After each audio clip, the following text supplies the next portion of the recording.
Well, the first thing that you need to have in mind with the practical applications of those variables and principles is, are you providing enough tension in your workout? Is it heavy enough? And the next one is, are you feeling the target muscle? Are you feeling that metabolic stress in that muscular area that you're trying to work?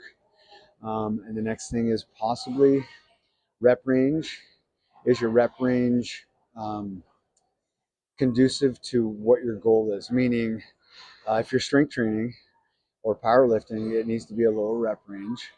And if it's bodybuilding, it needs to be a higher-ish, like 8 to 12 rep range. So that's something definitely to keep in mind. And then after that, um, consider your rest intervals in between your sets. Obviously, for powerlifting and strength training, your rest intervals need to be longer because you want to make sure you're able to provide a um, next set focus mentality.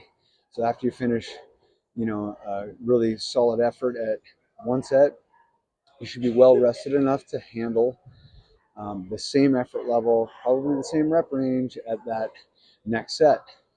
And science shows currently that for a minimal amount of gains, but some gains, you only need possibly two really, really hard sets per week to move the needle forward on power and strength. But for bodybuilding, it's totally different. Volume is king for bodybuilding. So you need to consider the rest in between all of those sets. So for bodybuilding, rest time anywhere from like 30 to 90-ish seconds, maybe 2 minutes.